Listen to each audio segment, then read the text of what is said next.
નમસ્કાર મિત્રો, નિર્મલ science school Morbi ના સાયન્સના આજના પહેલા દિવસના બાયોલોજીના ક્લાસની અંદર તમારા બધાનું સ્વાગત છે.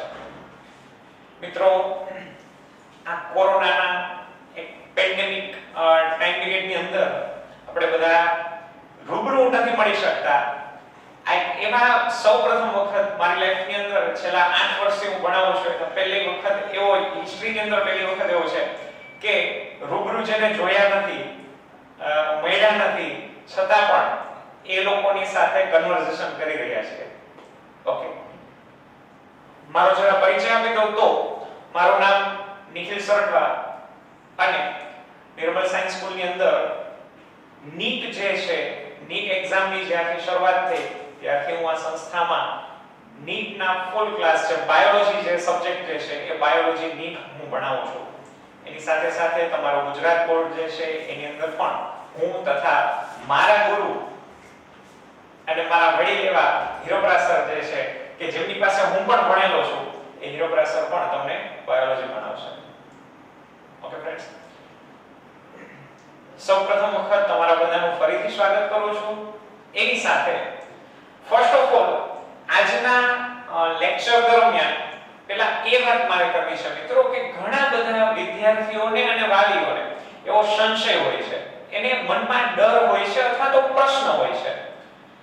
એ પ્રશ્નનું સમાધાન કરવું એ પ્રથમ મારી જવાબદારી સમજીને શરૂઆત ત્યાંથી કરું મિત્રો કે ઘણા બધા લોકોને એવું થતું હશે કે સર 10માનું હજી રિઝલ્ટ નથી આવેલું, 10માના કેટલા ટકા આવે એના આધારે ઘણા બધા સાયન્સ રાખો, કોમર્સ રાખો, આર્ટ્સ રાખો, એવા ઘણા બધા ફિલ્ડ વિશે એવી ઘણી બધી મલ્ટીપલ ચોઇસ જે છે, એવા ઘણા બધા વિકલ્પો જે છે, એમાંથી કયો વિકલ્પ પસંદ કરવો એના માટે અવઢવ અનુભવતા હશે, મનની અંદર મૂંઝવણ અનુભવતા હશે.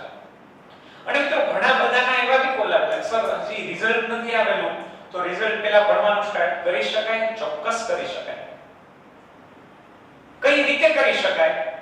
ઘણા બધા એવા છે કે સર મારા માર્ક નથી એવા તો એ પહેલા હું ડિસાઈડ કેવી રીતે કરું કે સાયન્સ રાખું, કોમર્સ રાખું? સાયન્સ રાખવું છે એ પાક્કું છે, ચલો સર, પણ બી ગ્રુપ રાખું કે એ ગ્રુપ રાખું, એ હાઉ આઈ કેન ડિસાઈડ? એવું નક્કી કેવી રીતે કરી શકીશ? મિત્રો, આ પ્રશ્નનો જવાબ મારે તમને એક નાનકડા પ્રસંગથી, એક નાનકડી વાતથી આપવો છે. મિત્રો, તામિલનાડુ આપણા ભારત દેશનું દક્ષિણ ભારતની અંદર આવેલું તામિલનાડુનું એક નાનકડું ગામ હતું. એ ગામમાં કોઈ એક જ્યોતિષી, એ ગામનું એક શિવ મંદિર હતું. એ શિવ મંદિરમાં કોઈ બહારથી ફરતા ફરતા એક મહાન જ્યોતિષી આવેલા અને એ જ્યોતિષી આવેલા એટલે ગામની અંદર ચર્ચા ફેલાઈ. ઓકે મિત્રો, ગામડું નાનકડું ગામડું હોય તો એમાં આવી રીતના ત્યારે WhatsApp, મોબાઈલ મીડિયા, ટ્વિટર એવું કંઈ નહોતું મિત્રો, પરંતુ એમાં મોઢે એમાં ઘણા બધા ભાભાઓ જે ગામના ચોરે બેઠા હોય ને બધા આપણા લાઈવ ટીવી જેવા જ હતા. તો એ જે છે એમાં મુખોપમુખ એ વાત આખા ગામમાં ફેલાઈ ગઈ કે ભાઈ આપણા ગામના શિવ મંદિરની અંદર એક ખૂબ જ મોટા જ્યોતિષી આવેલા છે અને એ જ્યોતિષી એટલા પ્રગાઢ જ્યોતિષ વિદ્યાની અંદર નિપુણ છે કે એ તમારા ભૂત, ભવિષ્ય અને વર્તમાનનું બધું જ જણાવી દે છે. અને એ હસ્તરેખા જોઈને, હસ્તરેખા એ સામુદ્રિક શાસ્ત્રનો એક વિષય છે કે હાથની રેખાઓ જોઈને તમારું બધું જ જણાવી દે. તમારે કંઈ બોલવું ન પડે કે બધું કહી દે કે તમારા પિતા આમ હશે, આમ હતા, તમને ભૂતકાળમાં આવું થયેલું, ભવિષ્યમાં આવું થશે, એ બધું જ કહી દેતા. ભાઈ, સ્ત્રી સહજ સ્વભાવ અને એમાં પણ માતાનું હૃદય, એ ગામમાં રહેલી એક માતા જે છે, એ માતાને એમ થયું કે ચાલ હું મારા બાળકને લઈને જાઉં. જો મિત્રો, માં ભગવાને અદ્ભુત કરેલું સર્જન. માતા એક એવું સર્જન છે મિત્રો, તમે હો, હું હો, કોઈ પણ હોય, જ્યારથી આપણે સમજણા થયા ત્યારથી આપણા મમ્મી જે છે એ મમ્મી પ્રાર્થના કરતા હોય ભગવાન પાસે તો એ મમ્મીને ક્યારે પણ એના પોતાના માટે માંગતા ક્યારે આપણે નહીં સાંભળ્યા હોય. મેં પણ નથી સાંભળ્યા ક્યારે, તમે પણ નહીં સાંભળ્યા હોય. એ હંમેશા માત્ર ને માત્ર આપણી માં જે છે એ આપણા માટે જ પ્રાર્થના કરતી હોય સતત. એટલે માં એટલે એવું જીવન, માં એટલે એવું જીવન, એવું વ્યક્તિત્વ કે જે પોતાનું સમગ્ર અસ્તિત્વ જે છે એ બાળકને સમર્પિત કરે. મિત્રો, માતા પાસે એના પોતાના માટે પ્રાર્થના પણ નથી હોતી, એ પ્રાર્થના પણ બાળક માટે જ હોય છે. બાળકના જ હિતને સતત ઈચ્છતું વ્યક્તિત્વ એટલે માં. તો દરેક માતાની જેમ એ માતાને પણ થયું કે ભાઈ ચાલો હું મારા બાળકને મારા દીકરાને લઈ જાવ એ જ્યોતિષી પાસે અને જોવડાવો કે મારો દીકરો કેટલો ભણી શકશે. દરેક માતાના ચિંતા હોય, તમારા મમ્મી હોય કે મારા મમ્મી, આપણા બધાના મમ્મીને એક ચિંતા હોય કે મારો દીકરો કેટલો આગળ વધશે.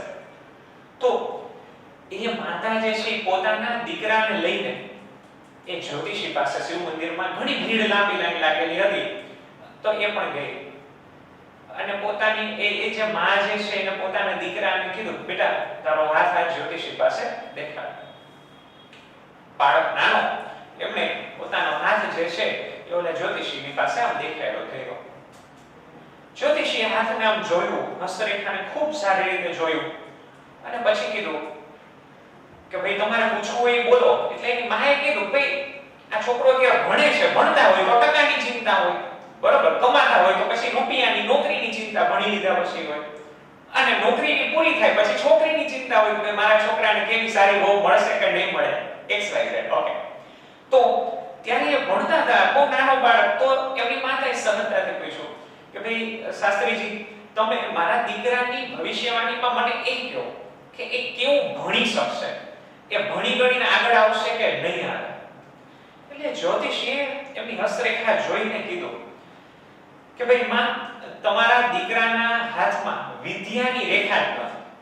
એજ્યુકેશન લાઈન જે હોવી જોઈએ, વિદ્યાની જે રેખા હોવી જોઈએ, વિદ્યાની રેખા જ નથી. એટલે એ બાળકની જે માતા છે એ થોડી હતપ્રત થઈ અને એ પોતે રડવા જેવી થઈ ગઈ, રડમસ થઈ ગઈ. ભાઈ મારા દીકરાના ભવિષ્યમાં ભાગ્યમાં ભણવાનું જ નથી. એટલે એ જે નાનકડું બાળક હતું મિત્રો, એ બાળકે જ્યોતિષીને કીધું કે ભાઈ શાસ્ત્રીજી તમે કયો જોઈએ કે આમાં વિદ્યાની રેખા ખરેખર ક્યાંથી ક્યાં લગી હોવી જોઈએ તો ખૂબ સારું ભણી શકે એવું હોય. તો કે ભાઈ આ જે છે અહીંથી આમ હોય તો એ વિદ્યાની રેખા લાંબી ગણાય, એવી રેખા હોવી જોઈએ તો એ વ્યક્તિ જાજુ ભણી શકે, પણ તારામાં નથી. કઈ વાંધો નહીં. એ તો એ જ્યોતિષી શાસ્ત્રી જે હતા એને પગે લાગીને માં દીકરો ઘરે ચાલ્યા ગયા. હે માતા બપોરનું જમવાનું બનાવતી હતી પણ એનું મન જમવાનું બનાવવામાં નહોતું, રસોઈ બનાવવામાં નહોતું, કારણ કે એ માતા બિચારી મનમાં ચિંતિત હતી. અરે હે ભગવાન, તું મારા બાળકને જિંદગીમાં એના હાથની અંદર વિદ્યાની રેખા મૂકતા જ ભૂલી ગયો. બસ આવો એ કલ્પાંત કરતી હતી અને આવો સેજ બોલતી હતી, ગણગણતી હતી અને એ બાળક સાંભળી ગયો. અને એ બાળકે એની માતા જે રસોઈ બનાવતી હતી ત્યાંથી એક છરી લઈ લીધી ધારદાર, અને પછી એમણે પેલા શાસ્ત્રીએ જે કીધું હતું ને કે વિદ્યાની રેખા અહીંથી આટલી હોવી જોઈએ, લાંબી હોય તો એ સારું ભણી શકે, એ બાળકે જોશથી એ છરી જે છે એ પોતાની હથેળી ઉપર જેમ કીધું હતું એ પ્રમાણે રેખા દોરી લીધી અને ચીરો પાડી દીધો મિત્રો. એવો ચીરો કે એનો ઘા ખૂબ ઊંડો હતો, એનું નિશાન થઈ જાય અને લોહીની ધાર વહેવા માંડી. આ જોઈને ઓલી માતા જે છે એ તો વધુ રડવા માંડી. અરે બેટા તે શું કર્યું કે? અરે માં કે ચિંતા કરો માં, ભગવાન જે છે એ ભગવાન મારી હથેળીમાં વિદ્યાની રેખા મૂકતા ભૂલી ગયો હશે, બની શકે, આટલા બધાને ધ્યાન રાખવાનું. પરંતુ આજે મેં મારા હાથમાં મારા હાથે વિદ્યાની રેખા દોરી દીધી છે.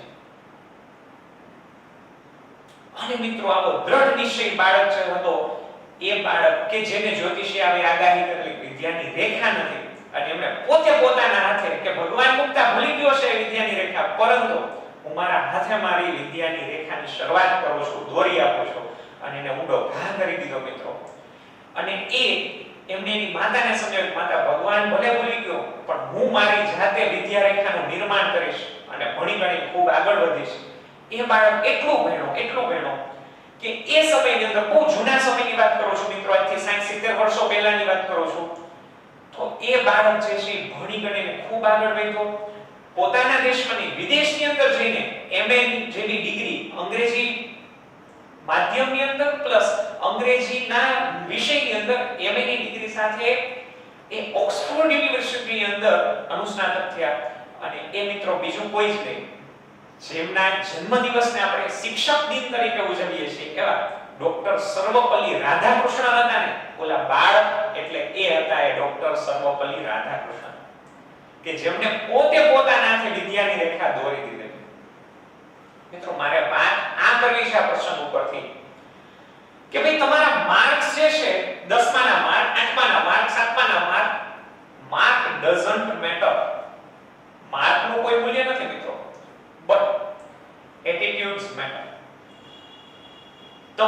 અભિગમ કેવો છે, તમારો એટીટ્યુડ કેવો છે મિત્રો, એ તમારો એટીટ્યુડ જે છે એ નક્કી કરશે કે તમે સાયન્સના ફિલ્ડની અંદર સફળ થશો કે નિષ્ફળ.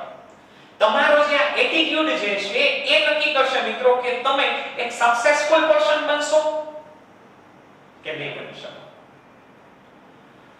તો મિત્રો યાદ રાખજો, તમારા 10માના પરિણામ ઉપરથી નહીં, પરંતુ તમારા હવેના દ્રઢ સંકલ્પથી, દ્રઢ મનોબળથી અને તમારા દ્રઢ અભિગમ વડે, તમારા શુભ સંકલ્પો વડે તમે નક્કી કરો ને, તો તમે અત્યારે પણ સાયન્સની અંદર ખૂબ ઝળહળી શકો. મિત્રો જે મારી પાસે ભણી ચૂક્યા છે એ દરેક વિદ્યાર્થીઓને યાદ હશે, મારો સાયન્સના 11મા ધોરણના સાયન્સના પ્રથમ લેક્ચરની અંદર આ વાત દરેક માટે કોમન હોય છે અને હોય જ છે.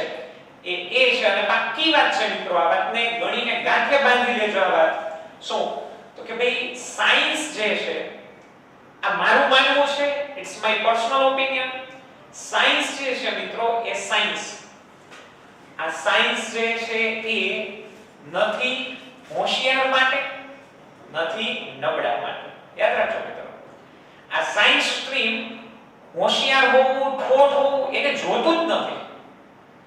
સાયન્સની અંદર સફળ થવું હોય તો એના માટે તમારે 10મામાં A1 ગ્રેડ હોય તો તમે સાયન્સમાં સક્સેસ થશો જ, નો ગેરંટી. અથવા તો તમારે 10માં 50% માર્ક આવ્યા છે તો હવે તમે સાયન્સની અંદર સફળ નહીં થઈ શકો એવું પણ નથી મિત્રો.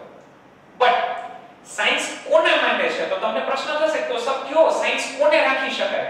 મિત્રો સાયન્સ એ દરેક વિદ્યાર્થી રાખી શકે જે અત્યારે દ્રઢ સંકલ્પ કરી લે કે હું રોજે રોજનું કામ રોજ કરીશ.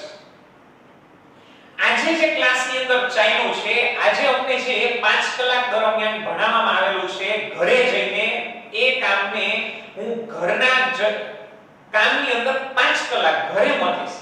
જે શાળાએ તમે 5 કલાક ભણેલા છો એ ઘરે જઈને 5 કલાક બીજી એમાં ફાળવીને એને રિવિઝન કરી, આત્મસાત કરી અને પોતે યાદ રાખતા શીખે. એટલે કે રોજનું કામ રોજ કરતા શીખે. મિત્રો સાયન્સ એના માટે છે.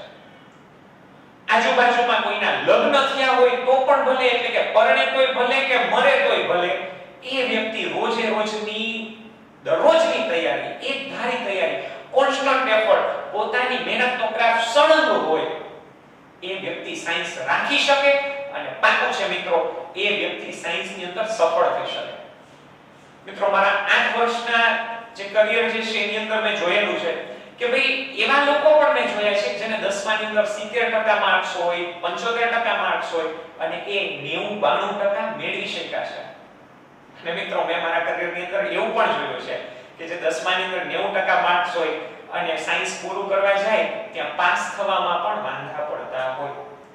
તો મિત્રો એનો મતલબ શું છે? શું એ વ્યક્તિ હોશિયાર હતો? ના, હોશિયાર હતો, જરૂર હતો, પરંતુ એને રોજે રોજની જે મહેનત કરવી જોઈતી હતી એ નહોતી કરેલી. અને સાયન્સનો આ જનરલ લો છે મિત્રો, ઇટ્સ અ જનરલ લો, એક સામાન્ય સિદ્ધાંત છે કે સાયન્સ એવા વિદ્યાર્થી માટે છે જે નક્કી કરી લે, કૃત નિશ્ચય હોય કે આજનું કામ આજે જે 5 કલાક ભણ્યો એ આજે સોમું એ પહેલા પાકું થઈ જાય અને બીજા દિવસે એનું રિવિઝન થઈ જાય, વળી પાછું અઠવાડિયા પછી ત્રીજી વખત રિવિઝન થઈ જાય અને ચોથું મહિના દિવસ પછી રિવિઝન થઈ જાય.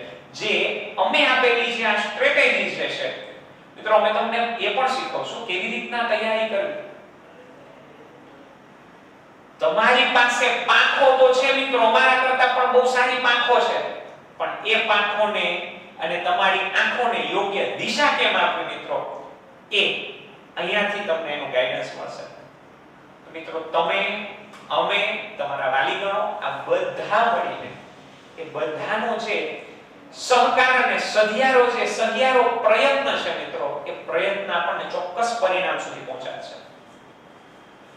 મિત્રો અઘાસર પહેલા વાત કરેલી જીતેશભાઈ કે ભાઈ અમારે ત્યાંથી નીટની અંદર મોરબી જિલ્લામાં પ્રથમ નંબરે આવેલ વિદ્યાર્થી બનાસકાંઠા મિલન. મિત્રો એમની પરિસ્થિતિ એ જે કન્ડિશનની અંદર ભણેલા, બીજું રેગ્યુલર.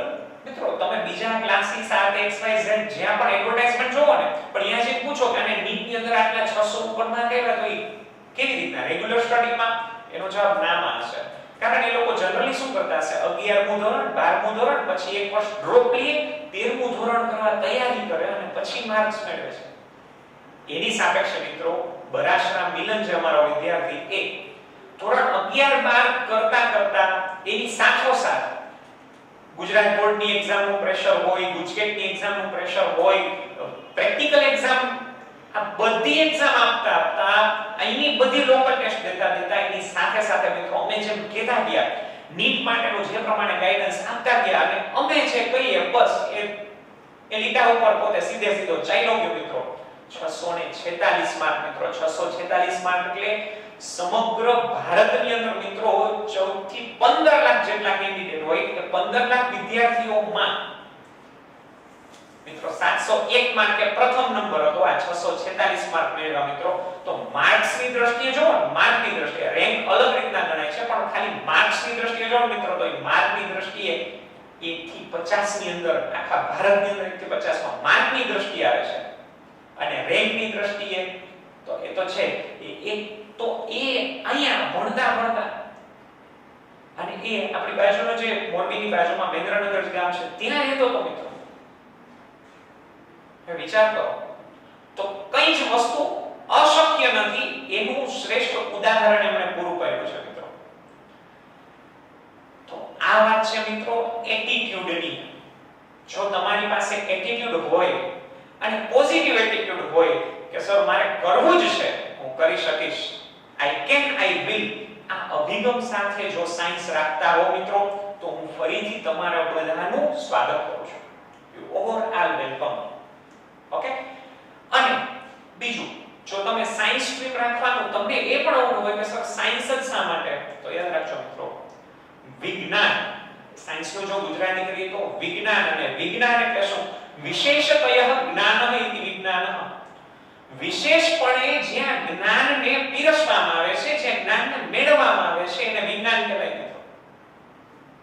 અને ખરેખર જો તમે કોઈ પણ ફિલ્ડની અંદર જુઓ ને તો એની અંદર વિજ્ઞાનનો વિદ્યાર્થી જેટલો આગળ વધે ને મિત્રો એટલો અનધર સ્ટ્રીમનો વિદ્યાર્થી આગળ ન વધે છે. જે મલ્ટીપલ પોઈન્ટ ઓફ વ્યૂ થી, જે આઉટ ઓફ બોક્સ જે થિંકિંગ કરી શકે મિત્રો, એની અંદર મોટા ભાગે સાયન્સનો વિદ્યાર્થી જશે મિત્રો. કોઈ સક્સેસફુલ બિઝનેસમેન હોય, કોઈ સક્સેસફુલ ઇન્ડસ્ટ્રીયાલિસ્ટ હોય, એની અંદર તમે જોજો એનો અભિગમ જે છે, ભલે એને ભણવાનું ત્યારે જે તે સમય પોતે ભણતા છે ત્યારે એને એવું બેકગ્રાઉન્ડ નહીં મળ્યું હોય, એવું ફિલ્ડ નહીં મળ્યું હોય, પરંતુ મિત્રો એનો અભિગમ તો સાયન્સનો જ હશે. અને મિત્રો સાયન્સ એક એવું સ્ટ્રીમ છે જેની અંદર તમે નાનામાં નાની વસ્તુ, ઇવન મિત્રો આ બટન જે છે ને તો એ બટનના ફંડામેન્ટલ નોલેજ થી એ બટન કેવી રીતના બનાવવું હોય, ડિઝાઇન XYZ કોઈ પણ નાનામાં નાની વસ્તુને જો પૂરેપૂરી સાયન્ટિફિકલી તમે ભણો ને અને એની અંદર તમે ટોચનું લેવલ ધરાવતો એના નોલેજનું, તો તમે પણ એક સક્સેસફુલ વ્યક્તિ બની શકો. મિત્રો સાયન્સ એટલે કંઈક નહીં, માત્ર તમારે જે વસ્તુને તમે જુઓ છો એને અલગ નજરથી જોવું, એનો મતલબ સાયન્સ. તો મિત્રો આ નવી દ્રષ્ટિ જે છે ને એ તમને આ સાયન્સનું ફીલ્ડ આપે છે. કોઈ પણ વસ્તુ, વ્યક્તિ અને પરિસ્થિતિને નવા અભિગમથી જોવી, નવી રીતે જોવી. હવે સમજો ભાઈ સફરજન જે છે એ પડતા દરેક વ્યક્તિએ જોયા હોય, પણ ન્યૂટને એ ઉપરથી નીચે પડતું સફરજન જે છે ને એને અલગ દ્રષ્ટિથી જોયું, એના વિશેને વિચાર કર્યો, પડ્યું ખાઈને હોઈ ન ગયો. સમજાય છે? માટે એની દ્રષ્ટિ કંઈક જુદી હતી. જે ઓર્ડિનરી પીપલ જે રીતના વિચારતા હતા, સામાન્ય લોકો જે રીતના વિચારતા હતા, એના કરતા કંઈક હટકે વિચારવું, એના કરતા કંઈક હટકે જોવું, એના કરતા કંઈક હટકે કરી શકવું મિત્રો, એનું નામ સાયન્સ. જો તમે આ ઓર્ડિનરી પીપલ જે છે, સામાન્ય પબ્લિક જે છે, એના કરતા હટકે જોવા માટે, વિચારવા માટે અને કરી શકવા માટે જો તમે બનવા ઈચ્છતા હો, એવો અભિગમ અપનાવવા ઈચ્છતા હો, તો સાયન્સ ફિલ્ડને પસંદ કરી લેજો. બીજી વાત મિત્રો, ઘણાને પ્રશ્ન હશે એ ગ્રુપ રાખો, બી ગ્રુપ રાખો, ઇટ્સ યોર ચોઇસ. પરંતુ મિત્રો જો તમે કૃત નિશ્ચયી હો, દ્રઢ સંકલ્પ ધરાવતા હો, તો બાયોલોજી એ આપણા જીવનનું વિજ્ઞાન છે મિત્રો, જેને તમે ને હું જીવીએ છીએ. મિત્રો બાયોલોજી શબ્દ જે છે, જીવ વિજ્ઞાન જે છે, એટલે કે જીવને વિશેનું વિશેષ જ્ઞાન, કે જીવ શું છે, જીવન ક્યાંથી આવ્યું. મિત્રો આવા કેટલાય પ્રશ્નો તમને ને મને જો વિચારવા બેસીએ ને તો થાય. વિજ્ઞાન એમ કહે છે મિત્રો કે એક ડેડ બોડી, એક હ્યુમન ડેડ બોડી બનાવવું હોય ને તો દુનિયાની અંદર જે આખા વિશ્વની જે જમીન ભૂમિ વિસ્તાર છે ને મિત્રો, એ ભૂમિ વિસ્તાર કરતા 7 ગણો ભૂમિ વિસ્તાર મળે. એટલે કે આખા દુનિયામાં જે 25% જમીનનો વિસ્તાર છે એ 25-26% જમીન વિસ્તારનો 7 ગણો એરિયા એને મોટો આપવામાં આવે. એની અંદર એ ફેક્ટરી બનાવે, એમાં હ્યુમન બોડી બનાવી શકાય, પરંતુ એ પણ કેવી ખબર છે? ડેડ બોડી હો, લાઈવ તો નહીં પણ ડેડ બોડી. મિત્રો તો આપણને, તમને, મને, આપણને સૌને આ પ્રશ્ન થાય કે તો ઈશ્વર કેવું અસ્તિત્વ, કેવું આમ દયાળુ કહેવાય કે ભાઈ એક માતાના નાનકડા ગર્ભાશયની અંદર એક હસતું રમતું એક નવા જીવનની શરૂઆત કરે છે. મિત્રો તમારા અને મારા જીવનની શરૂઆત તમે લોકોએ કપિલ શર્માના શોમાં જોયા હશે ને, મોલી દાદી કે ઈતુ સાથા. મિત્રો સાચી વાત છે, દાદી ખોટી નથી. આપણા બધાના જીવનની શરૂઆત ઈતુષા કોષથી થઈ છે. તમે અને હું, આપણા બધાની. ઓકે, આપણે અત્યારે ભળભાદર જેવા મોટા દેખાઈએ છીએ, ઢગા જેવા, પરંતુ આપણા બધાના જીવનની શરૂઆત મિત્રો એવા નાનકડા એવા યુગ્મનજ કોષથી થઈ છે. પિતાનો એક શુક્રકોષ, માતાનો અંડકોષ, અને એ મળીને એક યુગ્મનજ કોષ બને મિત્રો, જેને નરી આંખે ન જોઈ શકાય. એવા નાનકડા કોષથી તમારા અને મારા જીવનની શરૂઆત થઈ છે. અને એ કોષો સતત મલ્ટીપ્લાય થતા તમે ને હું આવા સરસ રૂડા રૂપાડા, બરોબર, આવા જાતના ભાતના એવી વિવિધતા સભર વ્યક્તિત્વનું આપણું ડેવલપમેન્ટ જે થયેલું છે મિત્રો, એ કેવી રીતે થયું હશે? આવું શરીર એક કોષમાંથી આપણા આટલા બધા કોષો કેવી રીતે બન્યા છે? 10^14 જેટલા કોષો આપણા શરીરમાં હોય એવું વિજ્ઞાન કહે છે. તો આવડું મોટું બોડી કેવી રીતે બન્યું, એ આયોજનબદ્ધ કેવી રીતના થયું મિત્રો? આ બધા જ પ્રશ્નોનો જવાબ જો તમારે જોઈતો હોય, આ બધા જ પ્રશ્નોનું સમાધાન જોઈતો હોય, તો એ સમાધાન મેળવવા બાયોલોજી જે છે, આપણું જીવ વિજ્ઞાન જે છે મિત્રો, એ તમારા આ દરેક પ્રશ્નોના જવાબ આપે છે.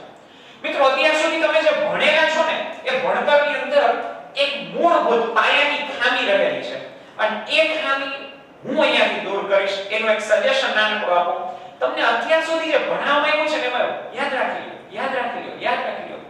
કોઈએ એવું ન કીધું કે આ વાતને વિચારો. સમજાય છે મિત્રો? સાયન્સનો અભિગમ છે, જે તમે માહિતી મેળવી, જે તમે જાણ્યું, એના વિશે હવે વિચાર કરવો, તો એ વસ્તુને, એ પરિસ્થિતિને એનાથી એક કદમ આગળ લઈ જતા શીખો. માટે મિત્રો તમે જે ભણ્યા છો અત્યાર સુધી, પણ વિચારો, ક્યારે પણ ભણેલી વસ્તુ જે છે એના વિશે ક્યારે વિચાર કર્યો છે? તમને ચયાપચય કહી દીધું, ચલો, તો એ ચયાપચય શું, એ ચયાપચય કેવી રીતે થાય છે, આના વિશે ક્યારે વિચાર કર્યો? વિચાર જ નથી કરતા.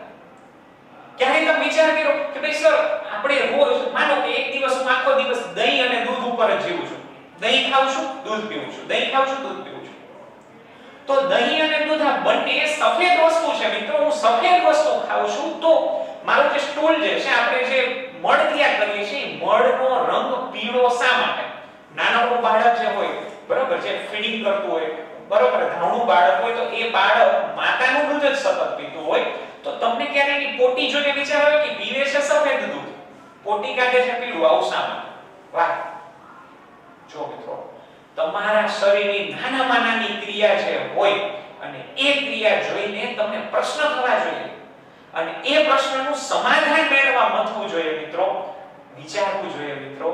તો તમને પાકું કહું, બાયોલોજી, સાયન્સ ફિલ્ડ, અને એમાં પણ બાયોલોજી જે છે એ તમને આ દરેક પ્રશ્નોના જવાબ આપશે. ક્યારે વિચાર કર્યો છે કે ભાઈ તમે થિયેટરમાં બેઠા હો, હા અત્યારે તો નથી જઈ શકાતું સર, થિયેટરનું નામ ક્યાં લ્યો છો તમે? પણ થિયેટરમાં જઈને તમે બેઠા હો અને હોરર મૂવી જોતા હો મિત્રો, એની અંદર અને ભૂત આવી જાય, અને જે તમારા રૂવાણા ઊભા થઈ જાય, તો તમને પ્રશ્ન થવો જોઈએ કે આ પિક્ચર જોવે છે મારી આંખો, સાંભળે છે આવાજો જે છે એ સાંભળે છે મારા કાન, અસર થાય છે મારી ત્વચા ઉપર, રૂવાટી ઊભી થઈ જાય છે, રૂવાણા ઊભા થઈ જાય આપણે. મિત્રો આવું શા માટે થાય? વિચાર્યું છે ક્યારે બેસીને? આ વિચાર્યું નથી મિત્રો, આ વિચાર કરતા અમારે તમને શીખડાવવાનું છે માટે કહું છું એક્સ્ટ્રા ઓર્ડિનરી બનવું હોય એના માટે સાયન્સ છે. અને જો આવા વિચારોના પ્રવાહની અંદર તમારે તરવું હોય, આ વિચારોની દુનિયામાં આગળ ને આગળ વધવું હોય તો આવો હું તમને બધાને ફરીથી આવકારું છું, આ મંચ ઉપર બોલાવું છું કે આપણે બધા સાથે મળીને વિચાર કરશું. અને લગભગ જનરલી મારા જે વિદ્યાર્થીઓ છે જાણે છે કે આપણા અહીંના ક્લાસની અંદર ભણવા કરતા ચર્ચાઓ વધુ થાય છે કે જેની અંદર માત્ર અમે નહીં તો ઘણી બધી જગ્યાએ થતું હોય કે સર કે ટીચર છે ઈ બોલ કરતા હોય ચપડ અને તમને કઈ ખબર જ નહીં, તમારું ઇન્વોલ્વમેન્ટ જ ન હોય મિત્રો. નહીં, એ અહીંયા નહીં થાય. અહીંયા તમે અને હું આપણા બંનેનો સધિયારો અને સહિયારો પ્રયાસ હશે. ઓકે ફ્રેન્ડ્સ, તો એ જે તમારો ને મારો સહિયારો પ્રયાસ હશે, આપણો પ્રયત્ન અને પ્રાર્થના ભગવાન આપણને ચોક્કસ પરિણામ આપશે. એ પરિણામ મેળવવું હોય તો આ પ્રવાહમાં જોડાઈ જાઓ. બીજું છે મિત્રો, આ YouTube ચેનલ આપણી નિર્મલ સાયન્સ મોરબી જે છે એ નિર્મલ સાયન્સ મોરબી ચેનલને તમે સબસ્ક્રાઇબ કરી દેજો અને બેલ આઇકન જે હોય છે એને દબાવજો, જેથી કરીને તમને લેટેસ્ટ ન્યૂ વિડિયો સતત જે મળે છે બરાબર એની માહિતી મળ્યા કરે. તો આજે બાયોલોજી, તમે લોકો બાયોલોજી શબ્દ તો 8મા 9મા 10મા થી ભણો છો, જાણો છો, પણ એ જે જાણો છો એ બાયોલોજી શબ્દને સમજીએ આપણે કેવી રીતે. તો કે જુઓ,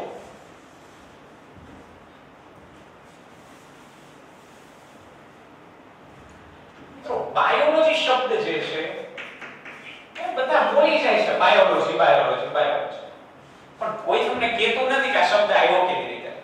મિત્રો પાછળ લોજી હોય, લોજી પ્રત્યય લાગતો હોય મિત્રો, એવા તમે ઘણા બધા અઢળક શબ્દો જેના છે, સાયકોલોજી, ઝૂલોજી, ફિઝિયોલોજી. તો આ બાયોલોજી શું? તા પાછળ લોજી એ જે લોજી ને હું સુનોજી એવું છે ના, એવું નથી.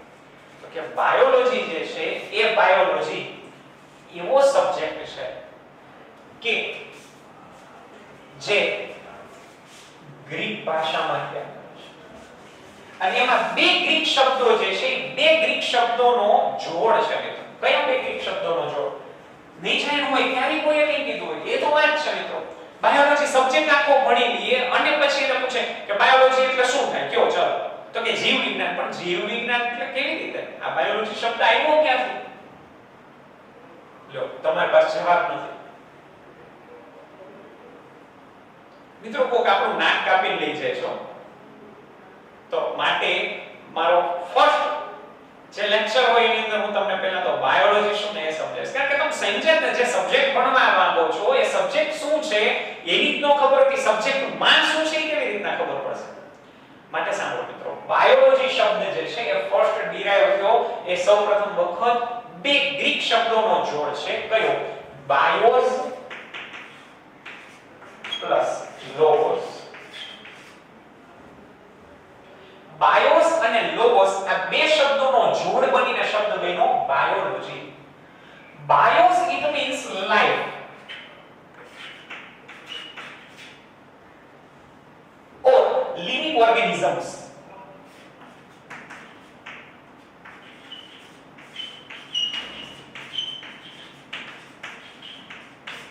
And logos it means, logos નો શું અર્થ થાય? તો કે knowledge about.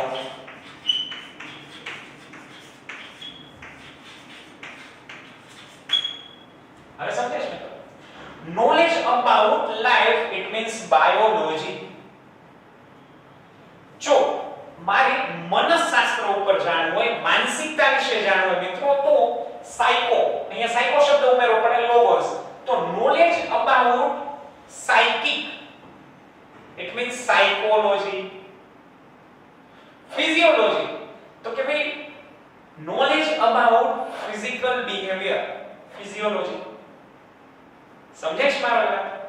તો પાછળ લોજી શબ્દ જે છે એ લોગોસ ઉપરથી આવ્યો ને, લોગોસ નો મતલબ થાય knowledge about. તમે જેની પાછળ લોજી ઉમેરો એનો મતલબ છે આગળ જે શબ્દ છે એના વિશેનું જ્ઞાન. ખ્યાલ આવે મિત્રો?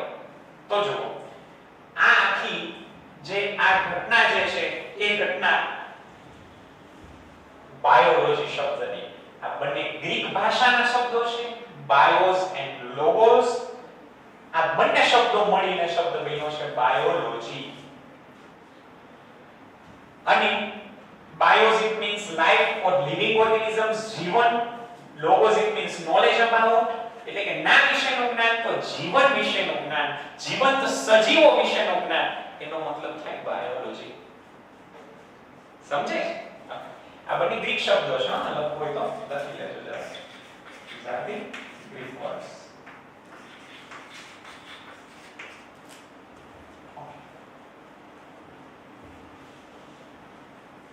હવે આ જીવ અને જીવન વિશેનું જ્ઞાન ક્યાંથી આવેલું છે? તો કે ભાઈ તમે લોકો ઘણા બધા 9મા અને 10મા ધોરણની અંદર તમે પાચન તંત્ર વિશે, શ્વસન તંત્ર વિશે, રુધિરાભિસરણ તંત્ર વિશે, આ બધા તંત્રો વિશે ભણેલા મિત્રો. અને 9મા ધોરણની અંદર the cell unit of life, જીવનનો પાયાનો એકમ મિત્રો. બરોબર? શરીરના રચનાનો structural and functional unit of life, જીવનના રચનાત્મક અને ક્રિયાત્મક એકમ એટલે મિત્રો કોષ. એ કોષ વિશે પણ તમે જાણ્યું હશે. પણ એ કોષ વિશે તમે જે જાણેલું છે મિત્રો, એ કોષ એટલે અગાધ દરિયો છે મિત્રો. ખૂબ મોટો દરિયો છે. એની અંદર તમે થોડુંક એક ચમચી પણ ન કહી શકાય, 1 ડ્રોપ માત્ર એટલું જાણેલું છે મિત્રો. એને આપણે હજી થોડું વિશાળ, બરાબર એ જાણશો. અત્યાર સુધી તમે કોષ વિશે સ્વિમિંગ પૂલમાં રહ્યા છો, હવે એ કોષના જ્ઞાનની નદીની અંદર આપણે વહેવાનું છે. ઓકે ફ્રેન્ડ્સ, તો આપણું જે શરૂઆત કરવી છે 11મા ધોરણની, એ કોષથી કરશું મિત્રો. જેમ કે જીવનનો રચનાત્મક અને ક્રિયાત્મક એકમ છે મિત્રો, એવી જ રીતે આ કોષ જે છે સેલ આપણા બાયોલોજી માટે પણ પાયાનો એકમ છે. પણ હવે તમને પ્રશ્ન થાય, સર સેલ કોને કહેવાય? કદાચ તમે લોકો એવો WhatsApp નો જોક સાંભળ્યો હશે કે એક નાનકડો વિદ્યાર્થી, એટલે વિદ્યાર્થીઓ એને કહે કે સેલ એટલે કે અમારા બાયોલોજીના સર એમ કહેતા સેલ એટલે કોષ, કે એનું આખું હ્યુમન બોડી બન્યું હોય. કેમિસ્ટ્રી વાળા સર એવું કહેતા કે સેલ એટલે સૂકો કોષ ને ભીનો કોષ, એટલે કે બેટરીના જે કોષો છે એ. અને અંગ્રેજી વાળા સર એવું કહેતા સેલ એટલે ખાનું થાય. અને આ તો કે લગ્ન કર્યા પછી ખબર પડી સેલ એટલે તો કે હોલસેલ ખરીદી કરવાની હોય ને આપણું ખીચું ઢીલું થાય એ બધું. અરે સેલના આટલા બધા અર્થ ન હોય. તો સેલનો મતલબ મિત્રો જાણી લો. સેલ જે છે એ સેલ શબ્દ પણ સેલ્યુલી કરીને ગ્રીક શબ્દ છે, એમાંથી સેલ શબ્દ આવેલો છે. અને સેલનો મતલબ થાય ખાનું. અંગ્રેજીમાં જે વાત છે એ સાવ સાચી છે, 110% વાત સાચી છે. સેલ ઇટ મીન્સ ખાના જેવી રચના. હવે ખાનાની અંદર જો તમે કઈ રસાયણો ભરતા હો, હવે એ સૂકા રસાયણ હોય તો એ તમારા બેટરી સેલ બનતા હોય, ભીના કોષ, સૂકા કોષ. તો એની અંદર જો તમે રસાયણો ભરો છો, લુગદી ભરો છો, ઓકે, તો એ થઈ ગયા તમારા કેમિસ્ટ્રી વાળા સેલ, ફિઝિક્સ વાળી બેટરી સેલ. અને જો એની અંદર તમે અંગિકાઓ ભરતા હો, કણાભસૂત્ર ભરી દીધું, અંતઃકોષ રસાયણ ભરી દીધી, એની અંદર તમે હરિતકણો ભરી દીધા, આ બધી કોષ કેન્દ્ર ભરી દીધું, તો આવી બધી રચનાઓ અંદર રિબોસોમ્સ, કોષ રસ, આવી બધી વસ્તુઓ અંદર ભરી દીધી, તો એ જ સેલ કયો થઈ ગયો? તમારો બાયોલોજીનો સેલ. તો મિત્રો સેલનો મતલબ શું થાય? એક ખાના જેવી રચના. ખરેખર સેલ એટલે ખાનામય રચના. હવે એની અંદર કંઈક ભરેલું પડ્યું છે. એની અંદર શું ભરેલું પડ્યું છે એના આધારે કોષ ડિવાઈડ થઈ જાય. જો એની અંદર મેં તમને કીધું એવા પ્રકારની અંગિકાઓ ભરેલી હોય મિત્રો, તો એ આપણા બાયોલોજીનો સબ્જેક્ટ થઈ જાય, ટોપિક થઈ જાય. જો એની અંદર હું તમને કહું કે એવા રસાયણો ભરેલા હોય, કોપર સલ્ફેટ, H2SO4, XYZ, એ બધા, બરાબર, કોપરની પ્લેટ મૂકેલી હોય, તો એ બધા જે છે, તો એ સેલ જે છે એ સેલ તમારા ફિઝિક્સ અને કેમિસ્ટ્રીના કોષો થઈ જાય. સમજાય છે મારી વાત? ઓકે. અને એ જ સેલ જો એની અંદર તમે તમારા ઓર્નામેન્ટ્સ, ઘરેણા કે મૂક્યું હોય તો તમારું લોકર થઈ જાય મિત્રો. તો સેલનો મતલબ થાય ખાનામય રચના. એ ખાનાની અંદર શું ભરેલું પડ્યું છે મિત્રો, એના ઉપર આધાર રહેશે કે કયા પ્રકારનો કોષ છે. તો તમે અહીંયા એ તો જાણો છો, આપણે જે સેલની વાત કરવાના છીએ એ એવી રચના છે કે એની અંદર શું ભરેલું છે, તો કે એની અંદર આવી અંગિકાઓ ભરેલી હશે. સમજાય છે મને? ઓકે ફ્રેન્ડ્સ, તો આજે આપણા લેક્ચરની શુભ શરૂઆત શ્રી ગણેશ કર્યા. ખાસ કરીને આજે જે તમને મૂંઝવતા પ્રશ્નો હતા એના વિશેનું સમાધાન આપી દીધું. કારણ કે મિત્રો આ કોરોનાના કારણે આપણે એકબીજા સાથે રૂબરૂ નથી મળી શકતા, નથી તમે અહીંયા આવી શકતા અમારી પાસે, બરોબર? એટલે ઘણા બધા મિત્રો ફોન થ્રુ ચર્ચા કરતા હોય છે. તો મને એવું લાગ્યું કે ભાઈ ચલો આ બધા સબ્જેક્ટ જે છે, આ બધા જે ક્વેશ્ચન જે છે, ક્વેરી જે છે એના વિશેનું ફર્સ્ટ ઓફ ઓલ ડિસ્કશન થઈ જવું જરૂરી છે. માટે મિત્રો યાદ રાખજો, 10માનું પરિણામ આવ્યું હોય કે ન આવ્યું હોય, ઇટ ડઝન્ટ મેટર. જો તમારો એટીટ્યુડ હોય, જો તમારો અભિગમ હોય કે મારે સાયન્સ રાખવું જ છે, બરોબર છે મિત્રો, તો સાયન્સ રાખવું જ છે અને એ સાયન્સ નિર્મલમાં જ રાખવું છે મિત્રો, તો તમે અમારી સાથે જોડાઈ ગયા છો. પરંતુ ઘણા બધાને વાસ્તવિકતાની નો ખ્યાલ હોય, ઘણા બધા નથી ખબર હોતી. મિત્રો યાદ રાખજો, ગ્રેડ ડઝન્ટ મેટર. જો નીટની અંદર માર્ક્સ ન આવે તો બી ગ્રુપના વિદ્યાર્થીઓ છે ને ખ્યાલ હશે, તમારો બધો મદાર જે છે, આપણા બધાનો મદાર કેના ઉપર છે, તો કે નીટના માર્ક્સ ઉપર. નીટની અંદર ખૂબ સારા માર્ક્સ આવે તો અને તો જ તમે એમબીબીએસ માં એડમિશન લઈ શકો, અન્યથા નહીં. બરોબર? તો બોર્ડ જે છે, બોર્ડના માર્ક જે છે એ ક્વોલિફિકેશન ક્રાઇટેરિયા છે મિત્રો, કે બોર્ડના માર્ક્સમાં 50% માર્ક આવે એટલે તમે નીટની એક્ઝામ આપી શકો. પણ યાદ રાખજો મિત્રો, ઘણા બધા વાલીઓને વિદ્યાર્થીઓને નથી ખબર હોતી, એમબીબીએસ માં એડમિશન લેવું હોય, ડોક્ટર બનવું હોય મિત્રો, એમબીબીએસ હોય, આયુર્વેદ હોય, ડેન્ટલ હોય, તો નેચરોપેથી હોય, તો એની અંદર એડમિશન લેવું હોય તમારે, તો માત્ર ને માત્ર એનું જે મેરિટ બને, તમને એડમિશન મળશે કે નહીં, એનું મેરિટ માત્ર ને માત્ર નીટના માર્ક્સ થ્રુ જ એડમિશન મળે છે મિત્રો. બીજા કોઈ માર્ક થ્રુ એડમિશન મળતું નથી. ઇવન ધો તમારે ફોરેન ની અંદર સ્ટડી કરવા જવું હોય, ઘણા હોય કે યુરોપની અંદર, રશિયાની અંદર, ચીનની અંદર, નેપાળમાં એમબીબીએસ કરવા જવું છે, મિત્રો યાદ રાખજો, નીટમાં અહીંયા ક્વોલિફાઈડ થયા હો તો અને તો જ તમને ફોરેન ની અંદર એમબીબીએસ કરવા મળી શકે. નીટ ક્વોલિફાઈ થવું ફરજિયાત છે. સમજાય છે મારી વાત? અને નીટ ની અંદર માર્ક્સ લેવા ઈઝી છે મિત્રો. તમે જાણો છો કે અહીંયા ઘરે બેઠા આપણી જ સંસ્થામાં નિર્મલ સાયન્સ સ્કૂલ ની અંદર ભણતો અને રેગ્યુલર ભણતો 11 12 13મું ધોરણ ને મિત્રો, 11 અને 12 માની તૈયારી સાથે સાથે નીટની તૈયારી પણ અમે કહેતા હતા એ પ્રમાણે અહીંયા જ કરતો ગયો. નો અનધર એક્સ્ટ્રા કોચિંગ નહીં, કાંઈ. અમે કીધું એ પ્રમાણે સીધો ચાલ્યો ગયો મિત્રો. 646 પહોંચી શકાય. અને 646 તો આપણો પ્રાથમિક પડાવ છે મિત્રો, અંતિમ મંજિલ નથી.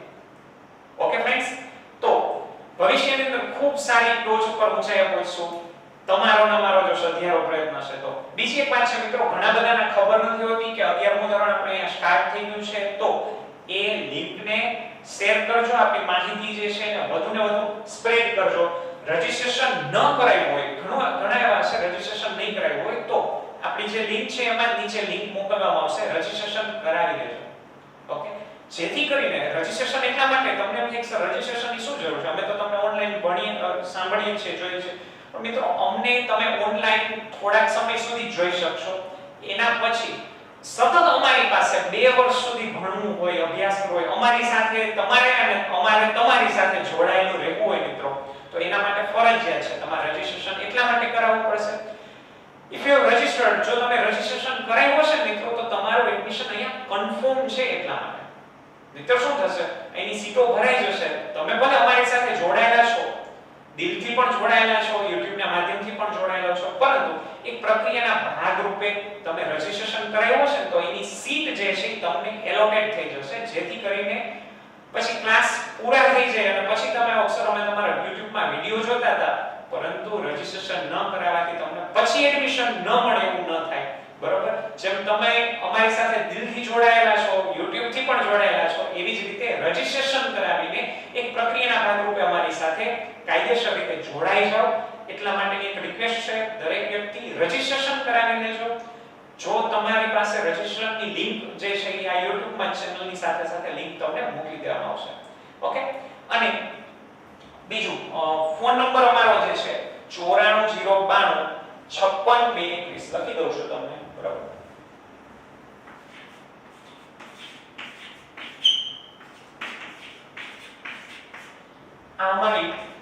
નામનો મોબાઈલ નંબર છે, બરાબર, એમાં મેસેજ કરી શકશો, એમાં કોલ કરી શકશો. એની સાથે સાથે બીજા કોઈ પણ તમને મૂંઝવતા પ્રશ્ન હોય અને જો અમારી શાળાના પ્રિન્સિપાલ તથા સંચાલક એવા શ્રી નિલેશભાઈ સાથે વાત કરવા માંગતા હોય, એમની સાથે કોન્ટેક્ટ કરવા ઈચ્છતા હો, તો એમનો નંબર બી તમને લખાઈ દઉં છું, જેથી કરીને તમે એમની સાથે પણ રૂબરૂ સંપર્ક કરી શકો.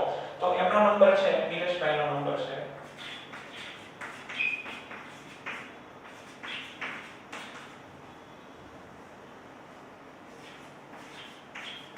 99